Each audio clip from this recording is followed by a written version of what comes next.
everybody. Welcome to week 3. It's the halfway point. Can you believe that you're already halfway? Time flies. So I hope that you are enjoying all that you're learning about yourself and about others, and about learning patterns and how we approach even day-to-day activities. I think it's funny how this kind of thing becomes a part of your language as you kind of become familiar with it. Just the other day, I told a friend of mine that my tendency to use sequence first was preventing me from hearing all of her creative ideas. She was just going off about these possibilities, and I was having a hard time keeping up.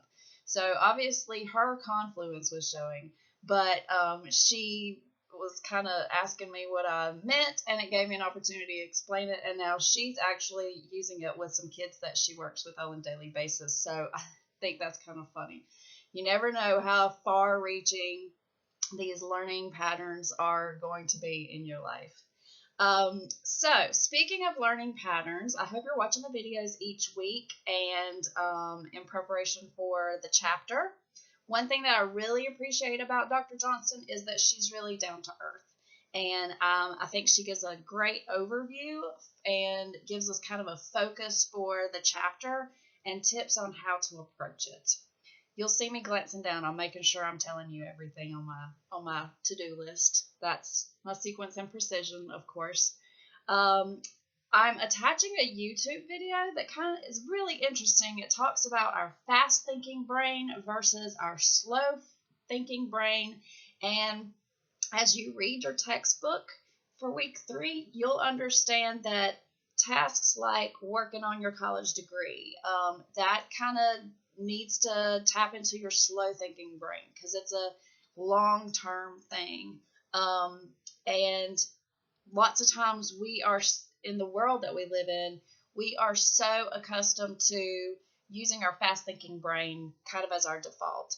So this might kind of clarify some of that and maybe open up your eyes as to how to approach this long-term project too without getting too terribly stressed out. So I'll put a link to the video. As you approach week 3, here are just a few things to remember. Stay focused. If you're anything like me, you're kind of like, oh, I got this thing. And you start to kind of let things slide a little bit and feel like you can kind of accomplish it still. But keep that momentum. Stay focused. Don't slack off. Don't be like me. Don't slack off. And just keep that pace up because you really want to finish strong. Week 5 can be a little overwhelming, just like week 1 was. So you want to really maintain that pace that you've already set. Another thing is to set up those personal deadlines. No procrastination. If you've been late on an assignment, which is fine, it happens. But if you've been late, you've kind of also seen it.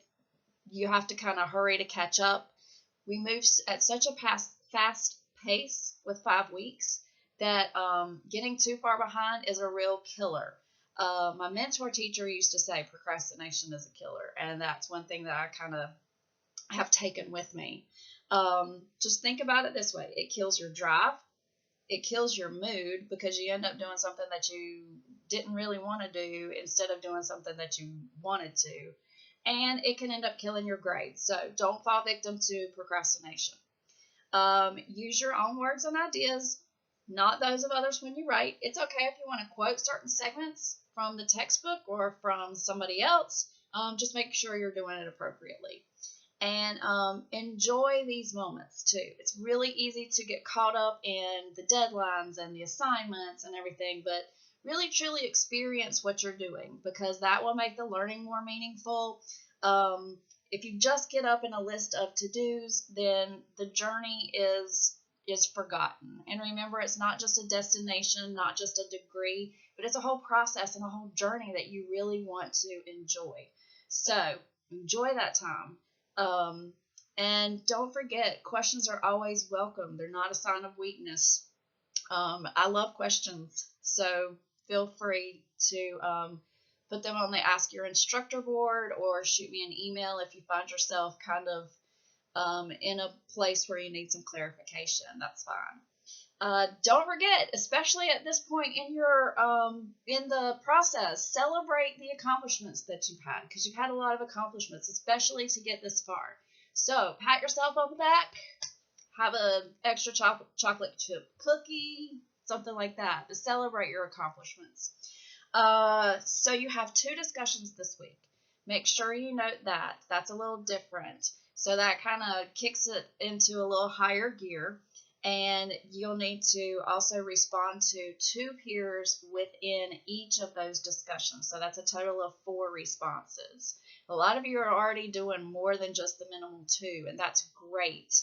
That keeps the dialogue going. That really makes connections between you and your classmates. And that's what's important, because the face-to-face is missing in online learning. So continue to do that. That's all I have. I'm sure you'll hear from me as the week goes on, but welcome to the hump and enjoy your week. Bye.